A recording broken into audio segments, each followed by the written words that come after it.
오늘은 6월 15일 화요일입니다. 매일 성경 묵상 나눔 잠언 24장 1절에서 22절의 말씀입니다. 본문을 읽습니다. 너는 악인의 형통을 부러워하지 말며 그와 함께 있으려고 하지도 말지어다. 그들의 마음은 강포를 품고 그들의 입술은 재앙을 말함이니라.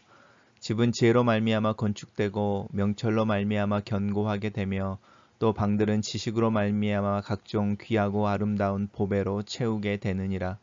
지혜 있는 자는 강하고 지식 있는 자는 힘을 더하나니 너는 전략으로 싸우라. 승리는 지략이 많음에 있느니라. 지혜는 너무 높아서 미련한 자가 미치지 못할 것이므로 그는 성문에서 입을 열지 못하느니라. 악행하기를 꾀하는 자를 일컬어 사악한 자라 하느니라. 미련한 자의 생각은 죄요 거만한 자의 마음에는 거만한 자는 사람에게 미움 받느니라. 내가 만일 환난 날에 낙담하면 내 힘이 미약함을 보임이니라. 너는 사망으로 끌려가는 자를 건져주며 살육을 당하게 된 자를 구원하지 아니하려고 하지 말라.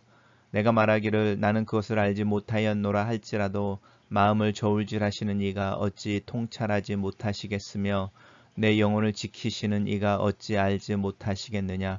그가 각 사람의 행위대로 보응하시리라. 내 아들아 꿀을 먹으라 이것이 좋으니라. 송이 꿀을 먹으라 이것이 내 입에 단이라. 지혜가 내 영혼에서 이와 같은 줄을 알라. 이것을 얻으면 정령이 내 장래가 있겠고 내 소망이 끊어지지 아니하리라. 악한 자여 의인의 집을 엿보이지 말며 그가 쉬는 초소를 헐지 말지니라. 대저 의인은 7번 넘어질지라도 다시 일어나려니와 악인은 재앙으로 말미암아 엎드려지느니라. 내 원수가 넘어질 때에 즐거워하지 말며 그가 엎드려질 때에 마음에 기뻐하지 말라. 여호와께서 이것을 보시고 기뻐하지 아니하사 그의 진노를 그에게서 옮기실까 두려우니라. 너는 행악자들로 말미암아 분을 품지 말며 악인의 형통함을 부러워하지 말라. 대저 행악자는 장래가 없겠고 악인의 등불은 꺼지리라. 내 아들아 여호와와 왕을 경외하며 반역자들과 더불어 사귀지 말라.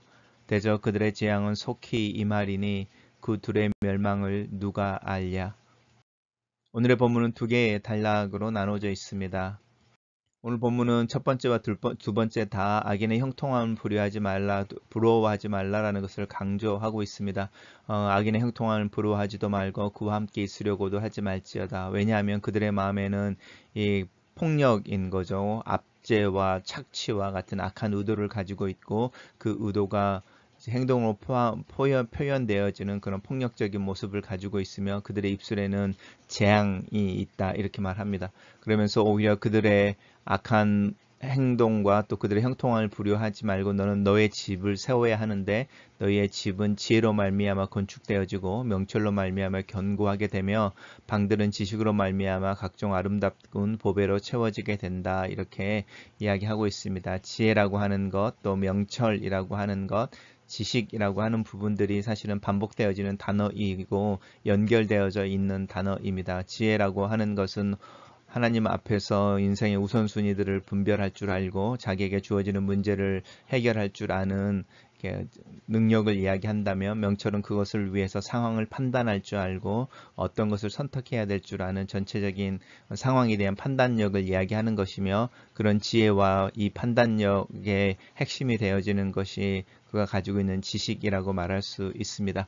그래서 지혜 있는 자는 강하고 지식이 있는 자는 힘을 더한다. 그러면서 그렇게 네가 가지고 있는 지식과 명철과 지혜로 이렇게 전략을 세우고 또 그렇게 싸우게 될 때에 승리하게 된다라는 것입니다. 이것은 단순히 전쟁을 이야기하는 것만은 아니죠. 왜냐하면 집이라고 말하는 인생에 대한 이야기를 하고 있으니까 우리가 집을 세울 때에 우리의 삶이 이 집으로 묘사되어질 때에 그 집의 파운데이션이 무엇이며 그 방들이 어떻게 만들어져 있고 어떻게 장식되어져 있는지 그리고 그 집이 얼마나 안전하며 견고한 벽돌과 또 이렇게 잘 건축되어졌는지에 대한 이야기를 할 때에 이 전략이라고 하는 부분이 연결되어지는 부분입니다. 그러면서 이 지혜라고 하는 것은 너무 높아서 이 지혜를 가지고 있는 자를 이길 수 있는 자들이 없다라고 말합니다. 다시 이제 돌아갑니다. 악행하는 거, 악인의 형통함을 부러워하지 말라라고 말했던 부분에서 다시 돌아가는데요. 악행을 꾀하는 자를 사악한 자다고 한다라고 말하면서, 이 사악하다는 것은 다른 사람들을 이렇게 실수하게 하고 그 사람들로 하여금 잘못하게 해서 그로 인해서 그들로부터 무슨 이익을 취하려고 하는, 그런 다른 사람들을 소비하려고 하는, 그로 소비하고 비난하고 또 그 사람들을 깎아내림으로 자신을 높이려고 하는 그런 가장 기본적인 나쁜 태도라고 이야기할 수 있습니다. 거기에서 이 악행이라는 것이 나오고 이 사악하다라는 부분이 나옵니다. 문제는 무엇이냐면, 그런 사람들이 더 잘 되는 것 같이 보인다라는 것이죠. 하지만 성경은 분명하게 말하고 있는 게, 그렇게 이야기하는 것이 사실은 죄다라는 거죠. 왜냐하면 하나님을 이해하지 못하고 신뢰하지 못하는 것이며, 또 사람들에 대해서 하나님이 원하시는 방법으로 사람들을 사랑하지 못하는 것 때문이죠. 그래서 미련한 자의 생각은 죄이고 거만한 자의 마음, 사람에게는 거만한 자는 사람에게 미움을 받는다. 이렇게 이제 이야기하면서 그 결과에 대한 이야기를 하고 있습니다. 그러면서 이제 다시 한번 이제 격려가 주어지는데요. 집을 잘 지어라. 너는 지혜와 명철과 지식으로 너의 집을, 네 삶이라고 하는 집을 잘 지으면 좋겠다. 이렇게 말하는 것처럼 환난 날에 낙심하지 말아라 라고 이야기합니다. 네가 환난 날에 낙심하면 너의 힘이 미약함을 보이는 것인데, 이제 네가 누구를 믿는지, 이제 지혜가 있다면 또 명철과 지식이 있다면 누구를 신뢰하는지 이것들을 기억해 봐라. 오히려 그리고 너는 사망으로 끌려가는 자를 건져주며 살육을 당하게 된 자를 구원하려고 해라. 그러니까 구원하지 않으려고 하지 말라라고 말이 좀 어렵지만 이중부정인 거죠. 그래서 이제 구원하라라는 뜻입니다. 그래서 오히려 환난 날이 되었을 때에 낙심하고 낭망하지 말고, 그 환난 날에 너보다 더 고통을 당하는 자들이 있다면 그들을 돌볼 수 있는 여유로움을 가져라. 왜냐하면 너는 하나님을 신뢰하고 하나님을 믿고 있는 자이기 때문이다 라고 말합니다. 그러면서 마음을 저울질하시는 내 영혼을 지키시는 이가 있다. 그래서 너는 강한 자인 것이고 이것을 신뢰하는 것에서 지혜와 지식과 명철이 시작되어진다 라고 말하면서, 그가 각 사람의 행위대로 보응하신다 라고 이제 마지막에 경고처럼 또 격려처럼 이야기하고 있습니다. 단락을 요약해 보겠습니다. 지혜 있는 자는 강하고 지식이 있는 자는 힘을 더하니 환난 날에 낙심하지 말고 겸손하며 하나님을 두려움으로 살아라. 이렇게 요약해 봤습니다. 두 번째 단락입니다. 내 아들아, 꿀을 먹으라 라고 말하는데, 이 꿀은 단순히 달다라는 것을 의미하는 것은 아닙니다. 송이꿀, 하나님의 말씀이 송이꿀보다 더 달다라는 성경의 구절이 있는 것처럼, 사실은 이 달다라고 이야기하는 것은 이제 좋다, 유익하다라는 것에 약간 이렇게 문학적인 이렇게 표현이라고 할 수 있죠. 그러면서 이 꿀과 송이꿀이라고 하는 것이 무엇인지를 한번 보면 좋겠습니다. 지혜가 내 영혼에 이와 같은 줄 알라라고 말하면서, 사실 이제 지혜에 대한 이야기를 하는 거죠. 지혜가 그렇게 달고 네 영혼에게 유익이 될 것이다. 그래서 그것을 얻으면 장차 네 장래가 있을 것이고 소망이 끊어지지 않을 것이다 라고 말하는 부분입니다. 그래서 우리 잠언에서 계속 이야기하는 거죠. 지혜 있는 자들에게 하나님이 주시는 축복이라고 하는 게 미래라는 것이죠. 그리고 장수한다라는 것, 그리고 그 미래가 하나님의 손 안에서 축복으로 주어지는 것이니까 삶에 부족함이 없을 넉넉함에 있다, 이런 이야기 하는 거죠.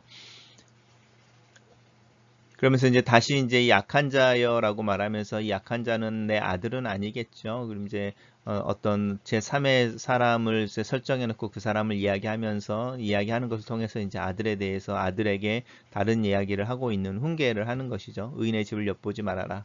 그가 쉬는 초소를 헐지 말지니라 라고 말하면서, 의인들을 대적하려고 하는 이들이 있다는 거죠. 우리가 지혜를 따라 믿음을 따라 살려고 할 때 우리를 힘들게 하는 사람들이 주변에 사실은 있습니다. 그럴 때에 의인은 7번 넘어질지라도 다시 일어난다. 왜냐하면 하나님을 신뢰하기 때문에.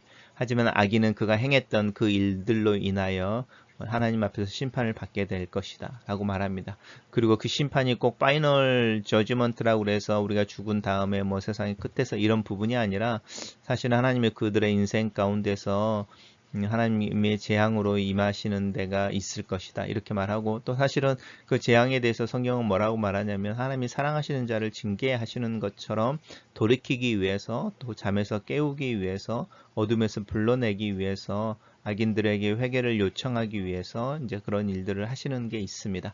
그럴 때에 너는 네 원수의 넘어짐을 즐거워하지 말아라 라고 말하고, 그들이 엎드려질 때의 마음을 기뻐하지 말라 이렇게 말하고 있습니다. 이게 지혜로운 자인 거죠. 왜냐하면 꼭 타산지석 이런 이야기를 하진 않지, 꼭 거기까지 가지 않더라도 하나님은 우리 주변에 힘들어하는 자나 실패를 경험하는 자나 어려움 가운데 있는 자를 이렇게 옆에 놓으셨을 때 하나님이 우리에게 그런 자들을 옆에 있게 하시는 이유는 우리가 그들의 모습을 보면서 막 쾌감을 느끼거나 고소해하거나 또 우리가 그동안에 경험했던 어떤 그들 때문에 힘들었던 마음들에 대한 위로나 이제 이런 부분들의 문제가 아니고 오히려 그들을 돌보고 그들에게 하나님의 사랑을 보이고 선을 보일 수 있는 기회로 주고 있다라는 것을 우리로 하여금 기억하게 기억할 것에 대해서 이야기합니다. 그러면서 이제 하나님께서 이것을 보시고라고 말하면서 이제 이 악한 자의 상황에서 이제 다시 아들에게 돌아가는 거죠. 그 악한 자들이 하나님의 징계를 받아서 환난 가운데 있게 될 텐데 그때 너희들은 그들의 환난으로 인해서 기뻐하지 말고 오히려 그들을 도와주고 도와주고 이렇게 보살펴 줘라. 왜냐하면 하나님께서 그것을 보시고 너희들의 행위들을 기뻐하신다. 근데 너가 만약에 그들의 어려움과 하나님에게 징계를 당하는 것을 보고 고소해하거나 즐거워하게 됐을 때에 너의 그 교만한 마음이 오히려 너에게 유혹이 되어졌고 하나님의 징계가 너에게 임할 수도 있다라는 것에 대한 경고를 하고 있습니다. 그러면서 이제 계속적으로 이야기합니다. 행악자들이라고 하는 부분들 이제 계속 나오고 악인에 대한 이야기가 나오는데 이제 이 오늘 두 번째 단락에서는 이 행악자와 악인과 이 사람들의 특징이 뭔지 잘 살펴보시면 좋겠습니다. 내 주변에 어려운 이들이 있을 때에 환난을 당하는 이들이 있을 때에 그들의 곤고한 형편을 고소해하고 쾌감을 느끼고 그것을 뒤에서 이렇게 비웃고 그들을 도와주지 않는 사람들이 바로 이 행악자들 그리고 이 악인이라고 오늘 본문에서 이야기되어지고 있고 하나님께서 그것을 기뻐하지 아니하신다라고 말합니다. 그러면서 맨 마지막에 내 아들아 라고 말하면서 너는 하나님과 왕을 경외하고 반역자들과 더불어 사귀지 말아라. 너희는 지혜 가운데 있고 하나님 앞에서 믿음으로 신뢰하고 너희 위에 세워지는 권위에게 순복하고 순종하는 삶을 살아라. 이렇게 이야기하고 있습니다. 단락을 요약해 보겠습니다. 꿀보다 더 단 지혜를 추구하면 내 미래와 소망이 끊어지지 않고 넘어져도 다시 일어날 힘을 얻는다. 이렇게 요약해 봤습니다. 첫 번째 묵상 포인트입니다. 악행을 행하는 자들이 더 잘되는 세상을 산다. 법 위에 군림하는 자들이 있고 선한 양심 때문이 아니라 그들의 힘과 권력 때문에 법 없이 사는 사람들이 잘되는 세상을 산다. 하지만 분노하거나 부러워하지는 말자. 그들의 행보나 행실에 나도 모르게 동조하거나 동참하지 말자. 지혜 있는 인생, 지혜 있는 자녀, 지혜 있는 가정, 지혜 있는 교회를 꿈꾸고 이를 위해 기도하며 이것을 위해 하루하루 지혜를 실천하고 겸손하고 성실하게 배우며 하루하루를 살자. 하나님을 아는 지식은 결코 한순간에 얻어지는 것이 아니며 내 마음과 내 성품, 인격 또한 순간에 변화되거나 성숙하는 것이 아님을 안다. 그래서 믿음으로 한 걸음 한 걸음 이 지혜와 지식을 배우고 그것을 따라 사는 길을 걷는다. 진정으로 강하고 마지막에 승리하는 자는 하나님을 경외하는 자이며 하나님에 대한 신앙에서 자신의 삶을 세울 줄 아는 믿음과 지혜를 가진 사람임을 기억하자. 하나님을 가장 두려워하는 것을 통해 나를 두렵게 하는 일상의 많은 것들을 이길 수 있다. 최종의 권위와 판단의 주체가 되시는 하나님을 기억하자. 그분의 말씀이 최종적인 판단이며 내 인생의 성패, 의미, 결과를 결정할 것이라는 것 앞에서 겸손하며 이 믿음으로 용기를 내어 하루하루를 살자. 하나님의 심판을 신뢰함으로 지금 당장 내 눈앞에서 악을 행하는 자들과 그들의 성공을 부러워하거나 질투하지 말자. 오히려 그들을 용납하고 그들의 곤경에 처했을 때에 공감해주고 도움을 줄 수 있는 넉넉한 마음과 내 형편을 위해서 기도하자. 그들의 실패를 나의 마음의 위로로 삼거나 내 박탈감을 상쇄하려고 하는 위선에 빠지지 말자. 지혜를 사모하고 지식을 쌓으며 사려 깊은 말과 행동을 하는 슬기를 배우자. 이것이 하나님의 말씀, 그분의 임재 가운데 겸손한 마음에서 시작되는 것을 기억하자. 오늘도 말씀을 따라 살며 좀 더 그분을 알고 내 인생과 내 삶을 이해하기 위해서 공부하는 시간을 갖자. 글로 쓰는 기도입니다. 살아계신 하나님, 상황을 보지 않게 도와주시옵소서. 내 주변의 사람들의 성공과 실패에 민감하지 않게 하소서. 부한 자들의 부유함과 권력 있는 자들의 힘과 명성이 있는 유명한 자들의 인기를 시기하지 않게 하소서. 그냥 하나님 앞에서 오늘 하루를 최선으로 살아가기 위해 힘쓰는 자가 되게 도와주시옵소서.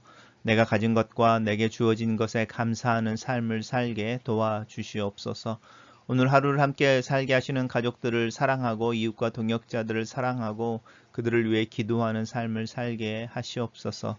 하나님께서 마지막에 그 준엄한 권위로 각 인생들에 대해 말씀하실 것을 신뢰하고 두려워함으로 오늘 하루를 살기를 원합니다. 내게 주어진 일에 묵묵히 땀 흘릴 줄 알게 하시고 내 앞에 서 있는 이들의 얼굴에서 주님을 볼 수 있는 지혜와 믿음을 주시옵소서. 그렇게 하나님에 대해 신뢰함으로 7번 넘어져도 다시 일어나며 오늘을 넘어 내일에 대한 소망을 붙잡고 사는 믿음의 사람이 되도록 나를 붙잡으시고 도와주시옵소서. 예수님 이름으로 기도합니다. 아멘.